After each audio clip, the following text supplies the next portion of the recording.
जिंदाबाद जिंदाबाद जिंदाबाद यूपीबीएल जिंदाबाद जिंदाबाद जिंदाबाद प्रमोद बर' जिंदाबाद जिंदाबाद जिंदाबाद प्रमोद बर' जिंदाबाद जिंदाबाद जिंदाबाद खुलुमबाय नोंथांमोननिसिम जों जोबोर गामिनि नैबे सातनंमालि गामिनि जानानै आरो नैबे हालामनि जानानै जोबोर गोजोननाय मोनदों दिनै जे जोंनि बेयाव उदालगुरि हालामनिफ्राय यूपीबीएल दोलोनि जोंहा बिजाथि जानो गोनां रुजुगोरा मोसाहारिनि बेयाव नुजाथि फैबाय जों दिनै जोंनि गोसोनि माखासे नांगौखिनि बाथ्रा दुखु दाहाफोरखौ जों फोरमायनो हादों आरो जों अनुभव खालामदों थारैनो जोङो जे बिटिआरनि मानसि जाबाय बेखौ जोङो जोबोद गोजोननाय मोनदों आरो दिनै सारजों मोगा-मोगि जानानै जों जोबोद माने मोजां मोननाय जों फोरमायस'हायै गोजोननाय दङ। फैबाय थानाय बिसायख'थियावहाय सोरखौ देरहासार खालामगोन बा देरहासार होगोन होनना नोंथांमोना सानो? दिनैनि बे बुब्लियाव जोङो जोंनि हालामाव जोंनिनो हारिनि सिनस्रि हिसाबै जोंहा फरायसा आफाद दंखायो बिथांमोनानो लिड लानानै दिनै दैदेनदों आरो फैबाय थानाय समाव यूपीबीएलनि दोलोखौ बिथांमोनानो मस्ट वेलकाम खालामखादों आरो जों नुबाय थाखादों। दा जोंनि हारिनि थाखाय माखासे हा हुनि जेंनानि थाखाय आरो जोंनि गामि ओनसोला डेभेलप जानांगौनि थाखाय जोङो अरायबो यूपीबीएल हान्जाखौनो हास्थायगोन आरो कामना खालामगोन जों जेब्लायबो सापर्ट होनानै जों देरहासार खालामनो नाजागोन। नैबे भिडिअनि गेजेरजों आं बयखौबो फोरमायनो सानदों बा खावलायनो सानदों आंजों लोगोसे बा जोंनि बे गामि हालामजों लोगोसे बयबो रायजो राजाफ्रा जेन इयुन संस्थापनखौ लानानै माने जौगानायखौ लानानै उन्नयनखौ लानानै जेन बयबो माने खेंख्रा लामाजों थाङालासिनो जोंनि नैबे यूपीबीएल दोलोखौ जोंनिनो हारिनि मोनसे दोलो हिसाबै जों गनायो आरो फैबाय थानाय समाव बे माखासे आधुरा खामानिखौ मावफुंनो थाखाय जेन जोंनि गफुर हालामनि गासैबो रायजो राजाफ्रा दिनै यूपीबीएल दोलोखौ सायख'नानै मोजां सिन्थाधारा खालामनायनि गेजेरजों भटखौ होयोब्ला आं जोबोर गोजोननाय मोनगोन। दिनैनि बे बुब्लियाव राजखान्थिया जाहैबाय मोनसे बयनिबो मोनथाय सुबुं खुंथायाव बयहाबो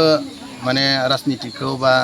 राजखान्थिखौ गेलेनो मोननाय राजा जानो हानाय मोन्थाय दङ बेयाव बयहाबो फैनो अधिकारा दङ नाथाय जोङो जोंनि गोसो मोदोमै जोंहा जोंनि सायख'नाय दोलोखौसो जों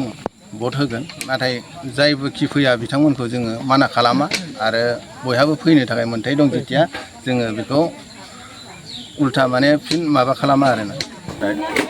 नंगौ जोङो नोंथांमोननि सोंनायनि फिननायखौ ओरैबायदि होनो लुबैदों एबा होनांगोन बे जिथु बिटिआरआव हाबनाय जोंनि बे गहपुर ओनसोलाव जोंनि गामियाबो हाबदों आरो लोगोसे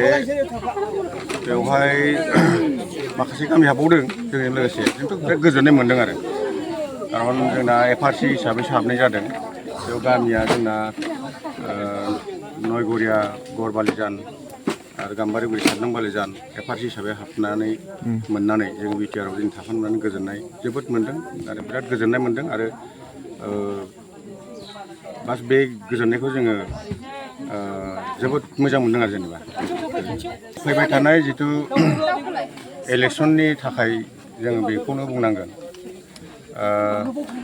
फैबाय थानाय इलेक्सनाव जितु जों बिटिआरआवसो होनो मोनसिगोन नालाय इलेक्सनखौ जोंनाथ' पन्सायतनिफ्राय जोंखौ दाननाय जाबाय पन्सायतआव गैला जोङो दा गतिके दा जोंनि बे एरियायाव बे गहपुराव जेसेबां बिटिआरआव हाबनाय खामानि मावदों बेखौ जोंना यूपीबीएल दोलोनि प्रमद सारानो मावदों जोङो दा बेनि थाखायनो